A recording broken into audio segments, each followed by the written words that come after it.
amigos, soy Nimai, el gato cotilla. Bienvenidos a mi canal. Hola amigos, siento muchísimo no haber podido emitir ningún vídeo durante toda esta semana, pero entre que el ser humano que me hace de editor no para de trabajar fuera de casa y que esta semana se ha pegado un susto de muerte al haber encontrado algo de sangre en mi orina y sigue recuperándose del espanto, no hemos tenido tiempo de poder visualizar absolutamente nada. Me hubiera gustado poder comentar los últimos movimientos de la superdiva Ana María Aldón, pero como parece que el chicle se va a seguir estirando por mucho tiempo, seguro que pronto volveré a tener la oportunidad de poder comentar sobre ella. Pero ahora, vamos al lío y pasamos al resumen del capítulo de esta semana. El capítulo comienza con un video de hemeroteca de Rocío Jurado y acto seguido la Carrasco empieza diciendo que en los 3 años posteriores al fallecimiento de su madre se estaba intentando llegar a un acuerdo para poder hacer el reparto de la herencia. Durante este periodo, ella nota una especie de polarización por parte de Gloria Moedano y su marido José Antonio Rodríguez a favor de José Ortega Cano. Y luego se entera de que ambos estaban trabajando para José en Hierbabuena organizando bodas y bautizos.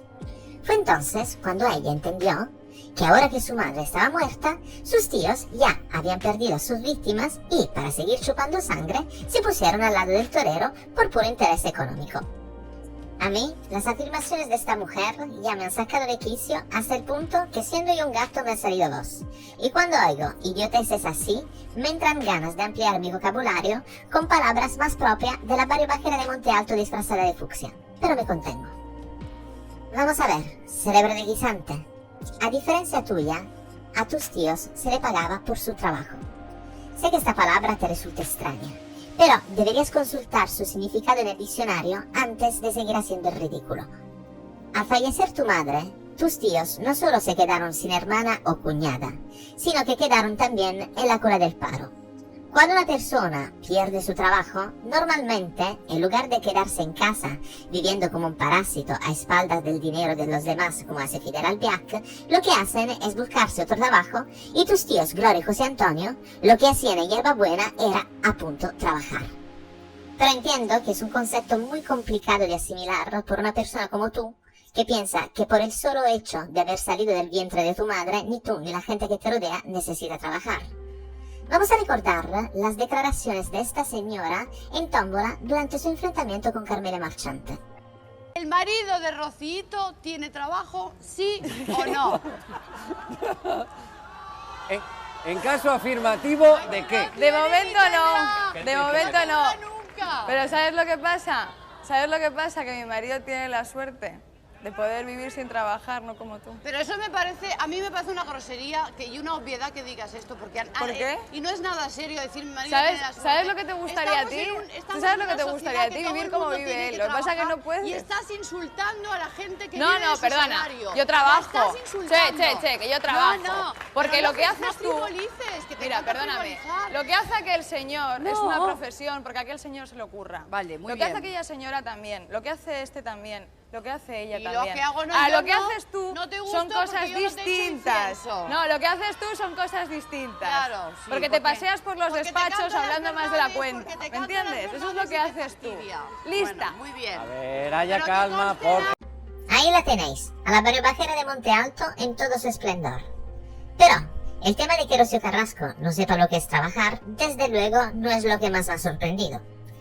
Lo que ha llamado mi atención ha sido que ella explica que por 3 años no consiguieron alcanzar un acuerdo sobre la repartición de la herencia de Rocío Jurado, y allí suelta este tema de sus tíos como dando a entender que la culpa de todo fuera del torero. Esta insinuación es tan absurda que de verdad no sé por dónde cogerlo. Todos sabemos que José Ortega Cano estaba completamente destrozado después de que falleciera Rocío Jurado, y que si la repartición no se hizo efectiva fue porque José Antonio Rodríguez se dio cuenta de la estafa que su sobrina, junto con el Gusiluz y la contable de Al Capone, la vecina Ana Iglesia, les tenían preparados, y no porque el torero puso algún impedimento.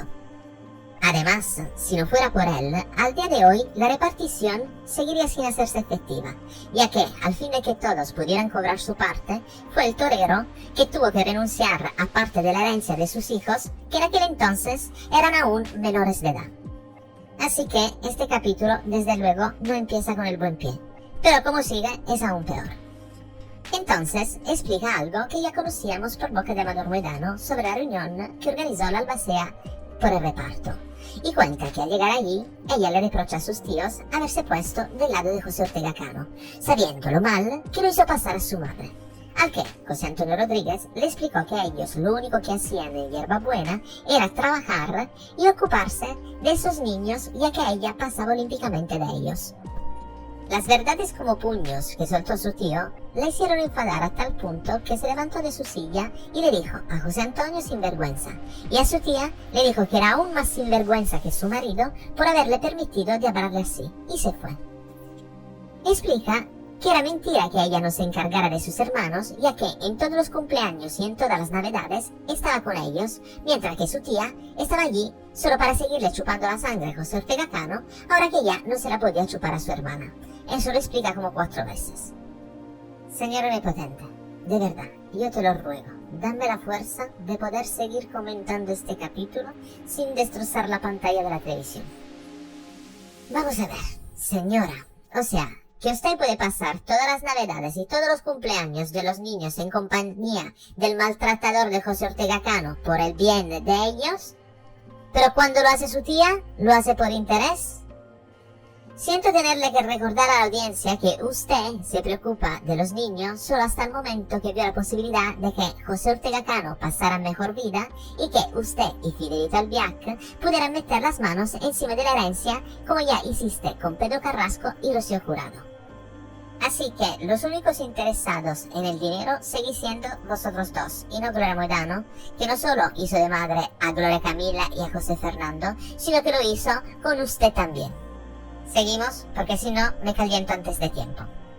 Entonces sigue arremetiendo contra de sus tíos, diciendo que ellos no han trabajado en su vida y que si José Antonio encontró trabajo en Telefónica fue solo porque Rocío Jurado le consiguió aquel puesto a cambio de hacer una publicidad.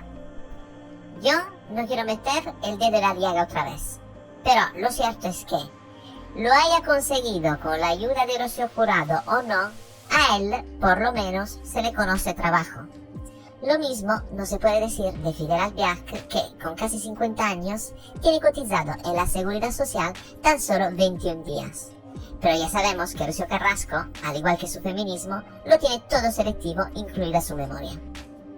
Todo esto que os he contado pasa tan solo en los primeros 8 minutos del capítulo, justo antes de la canción sobre el infierno que suelen meter para hacerme aún más complicado llegar al final del capítulo sin destrozar algo. Al acabar la sigla, le ponen unas declaraciones de su tío José Antonio explicando a punto lo que había pasado en la notaría. Vamos a recordar este momento. Tú el otro día creo que hiciste también un comentario de un hecho que pasó en la notaría en el último momento, ya cuando terminamos el tema de la herencia. No sé si no lo concretaste porque no lo sabes o porque no te dejaron o porque también te llaman por teléfono y como a otras compañeras dicen que la llaman y te dicen lo que tienes que decir y lo que no tienes que decir. No lo sé. Entonces yo te voy a decir lo que pasó exactamente en aquella notaría. Perfecto. En aquel momento. Muy bien, pues perfecto. Donde hay testigos que lo pueden... Es agradable. Ya. Llegados a este punto, creo que podemos afirmar que Rocío Carrasco se desvelena del todo y empieza a atacar a sus tíos, incluyendo ahora también a Amador, de forma despiadada. Y explica que esta banda de inútiles, así es como llama a sus tíos, habían perdido su núcleo, ya que si Rocío Jurado no era nadie, y movidos por el rencor de que su madre le hubiera dejado todo a ella, se habían unido para ir todos en su contra y hacer dinero paseándose por los varios platos de televisión. Ahora, normalmente, quien les hace la pregunta a Rocío Carrasco es siempre una voz femenina escondida en la sombra.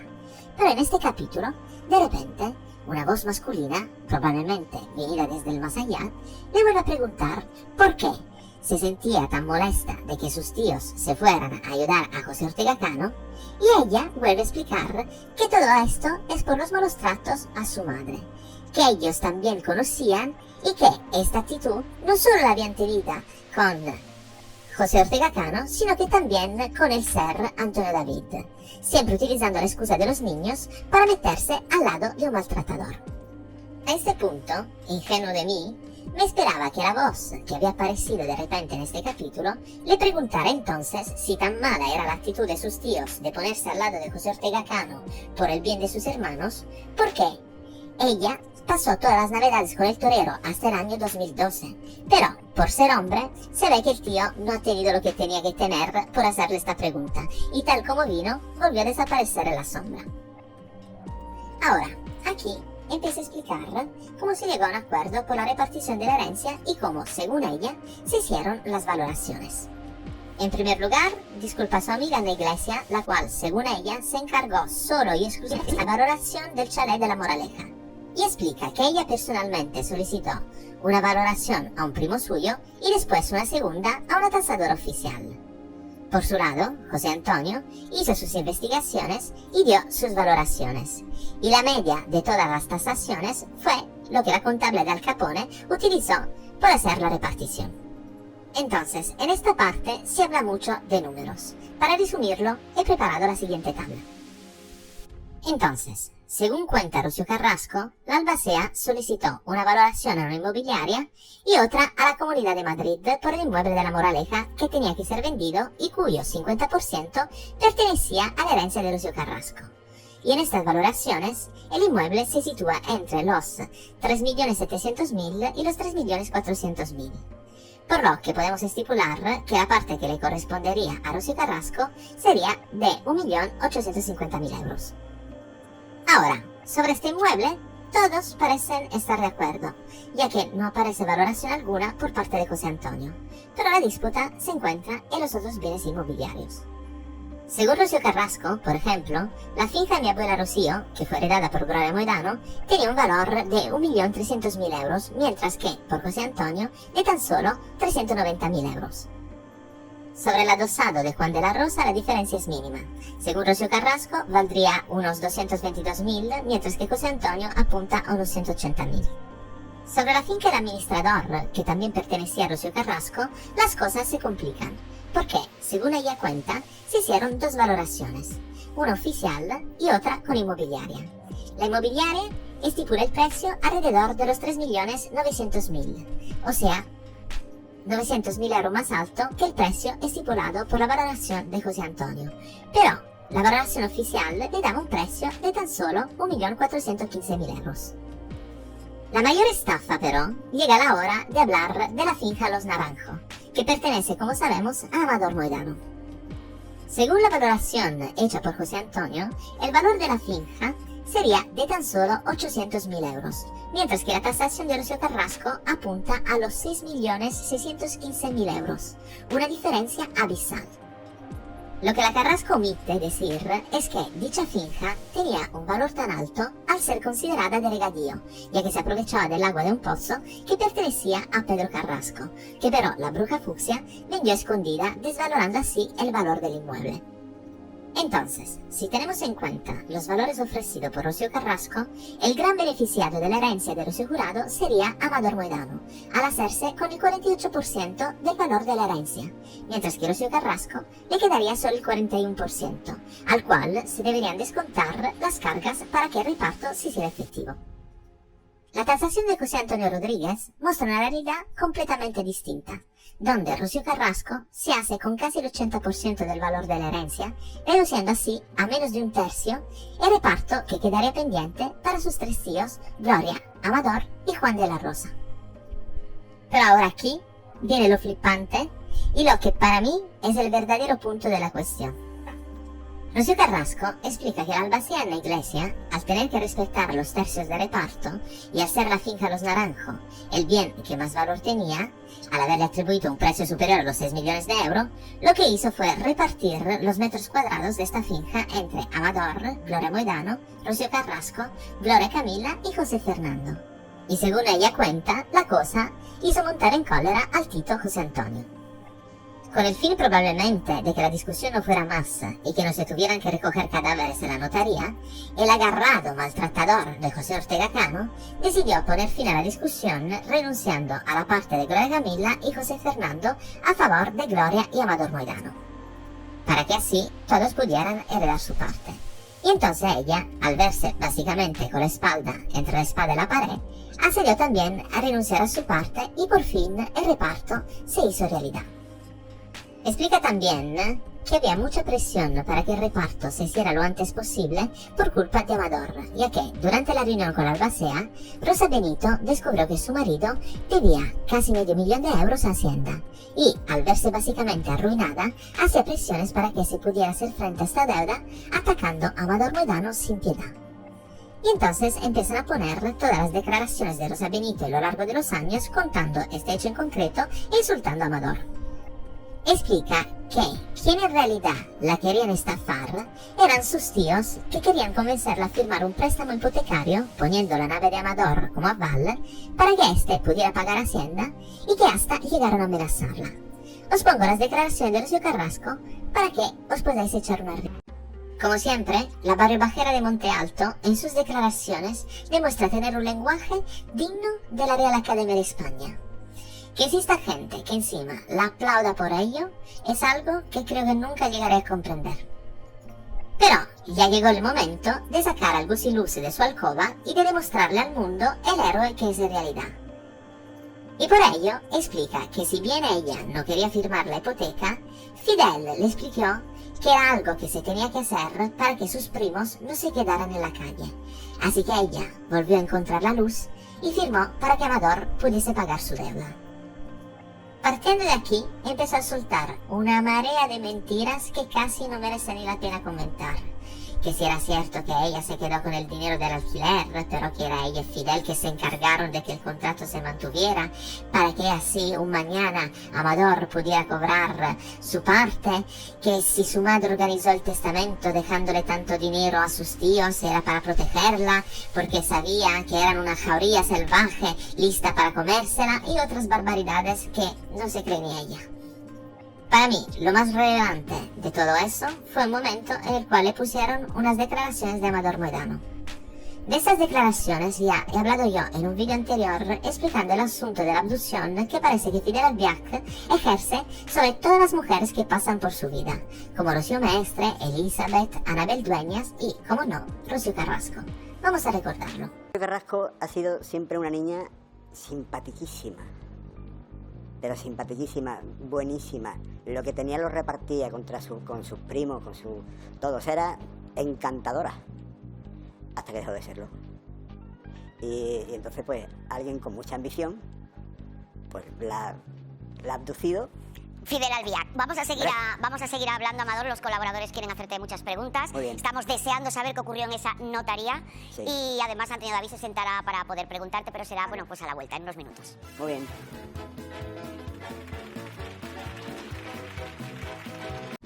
Pues, si bien Rocío Carrasco no tuvo reparo en contestar sobre la hipoteca de la nave, el asunto del alquiler, etc., sobre las declaraciones de Amador Moedano acerca de que Fidel la tuviera abducida, no dijo ni mu. Lo que para mí sí que queda claro en este capítulo es que esta mujer no mueve ni un dedo sin previa aprobación del ser de luz. Yo tenía entendido que el significado de mujer empoderada era el de una mujer que no necesita la aprobación de un hombre para hacer básicamente lo que le salga de ahí. El caso de Rocío Carrasco parece ser el opuesto, que ella quiere mantener la herencia con participaciones tal y como quería su madre. Fidel no le da permiso, así que ella lo cambia por propiedades. Que ella no quiere firmar una hipoteca para pagar la deuda de Amador Moedano, Fidel la convence para firmar. O bien, tengo que buscar mejor el significado de la palabra empoderada dentro del diccionario, o esta señora de empoderada tiene bien poco. A mí esto me recuerda un poco la serie cómica The Big Bang Theory, donde el protagonista Sheldon le decía a su compañero de piso hasta cuándo tenía que ir al baño. Me imagino que algo parecido tiene que ser lo que pasa en casa de Rocío Carrasco y Fidel. Pero aquí, por fin, parece que los entrevistadores, por un momento, hayan vuelto a recuperar su imparcialidad periodística. Y, al ver que la bruja fucsia ha ignorado por completo las declaraciones de Amador Moedano sobre el poder que supuestamente Fidel Albiach ejerce sobre ella, le empiezan a poner un vídeo después del otro con declaraciones de Amador, de José Antonio, de Gloria Moedano, de Rosa Benito, todas apuntando a que ella sería una marioneta en las manos de Fidel. ¿Y cuál ha sido, en vuestra opinión, la reacción que tuvo Rocío Carrasco frente a estas declaraciones de su familia mediática? Echarle la culpa a Antonio David Flores diciendo que las marionetas son ellos y Antonio David es quien mueve los hilos y coloca a cada uno en su lugar para atacarla y, sabiendo que Fidel era su único apoyo, bajo el mando del padre de sus hijos, su familia mediática fue a por él con el fin de destruirle y dejarla aislada. Entonces, vuelven a hacer las cuentas de todos los bienes y teniendo en cuenta las valoraciones finales que todos acabaron aceptando, resultaría que Rocío Carrasco habría heredado por parte de su madre 2,5 millones de euros. Pero según ella, el importe estaría inflado.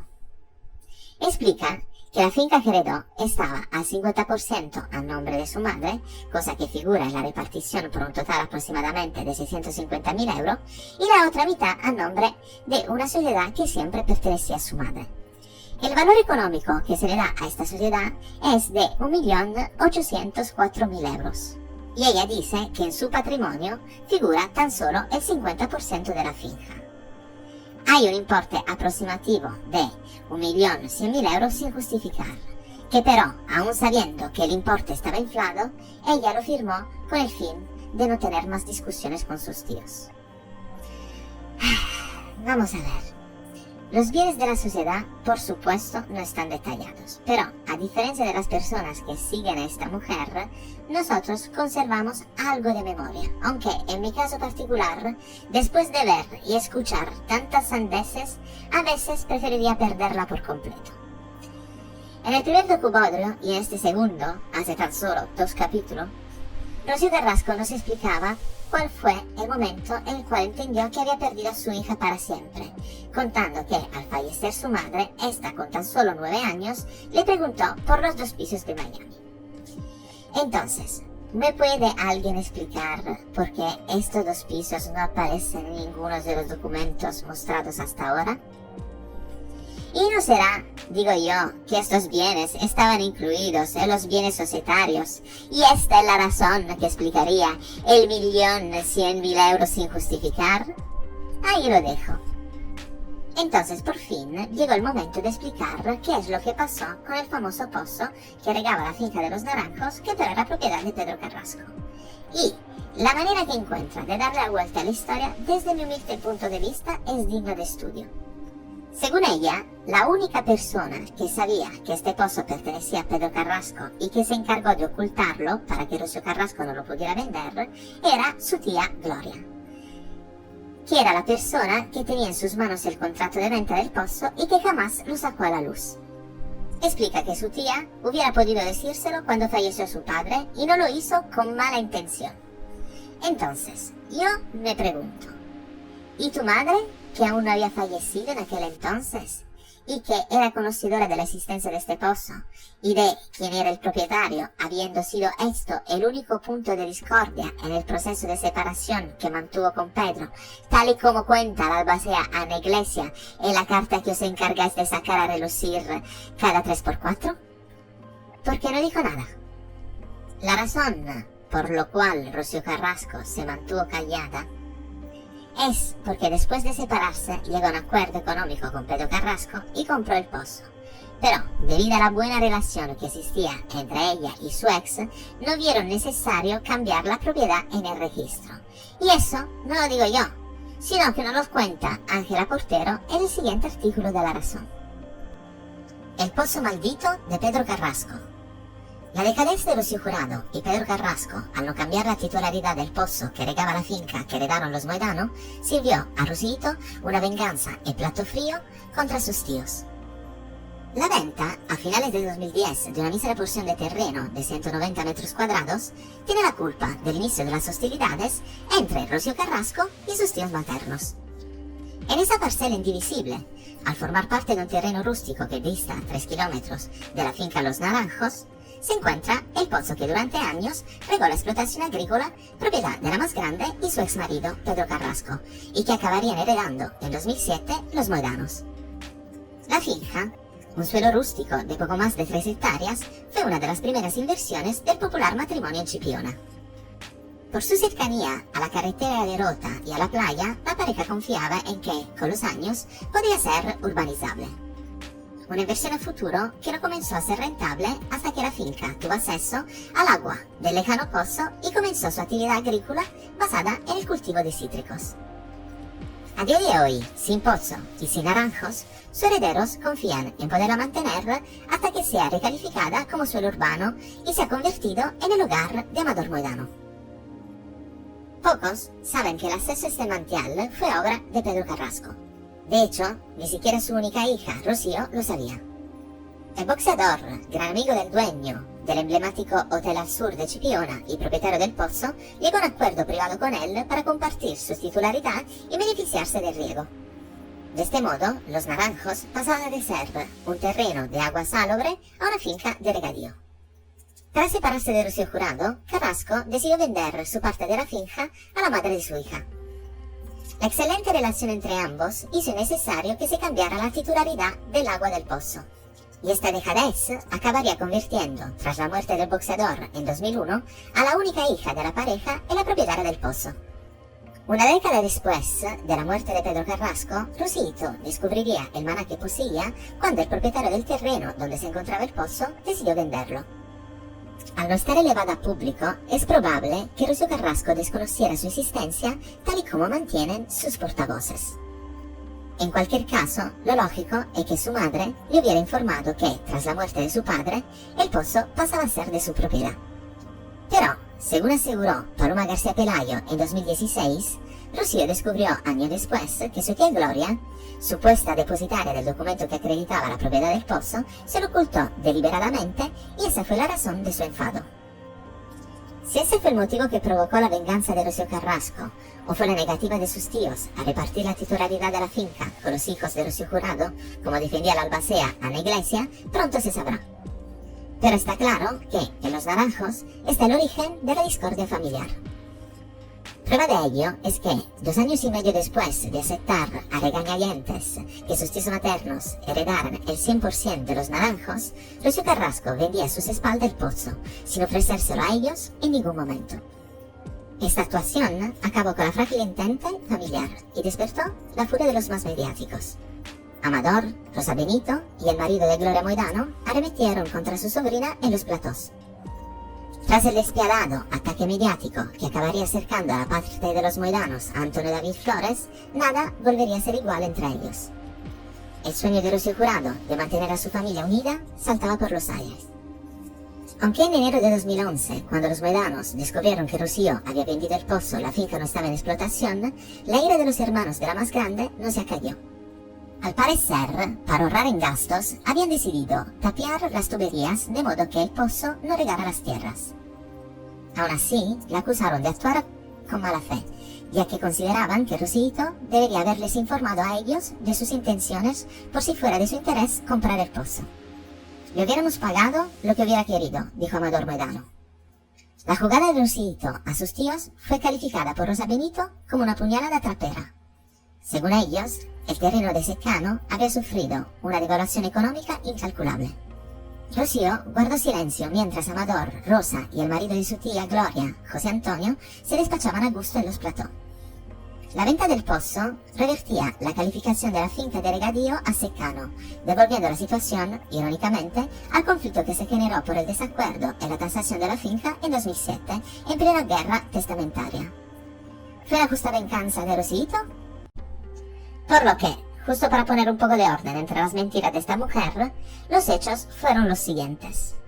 Al haber decidido Pedro Carrasco de divorciarse de Rocío Jurado, por supuesto se tuvo que proceder a una repartición de bienes. Y, tal y como cuenta la contable de Al Capone, Ana Iglesia, el único punto en el cual la ya expareja no se ponía de acuerdo era appunto este pozo, que había sido comprado por Pedro Carrasco y que pero servía para regar la finca de Rocío Jurado. Ahora bien, dicho pozo, si bien fue adquirido por Pedro Carrasco años antes, no fue oficializado hasta el año 1990, fecha en el cual el boxeador ya se había separado de Rocío Jurado.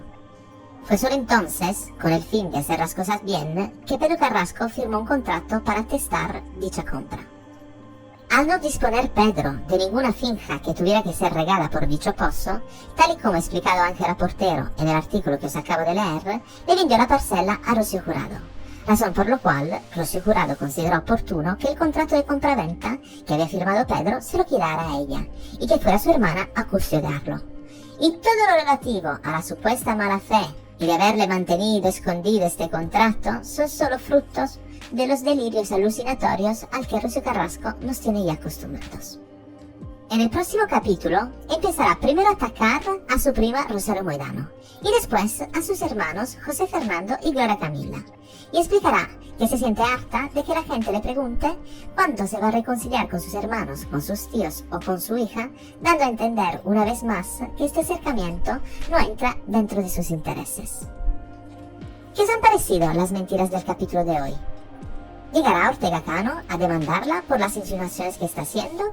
¿O tiene ya bastante líos con lo que le tiene montado su mujer como para meterse en esta guerra también? Dejadme vuestra opinión en la caja de comentarios, por favor.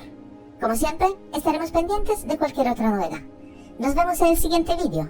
¡Besitos a todos! Si te ha gustado este vídeo, regálame un buen like o suscríbete a este canal. Si quieres estar informado de mis próximos vídeos, activa la campanilla. Y si puedes tomarte 2 minutos de tiempo, déjame un comentario que me hace muchísima ilusión leerlos. Un saludo a todos y hasta el próximo vídeo. ¡Miau, miau!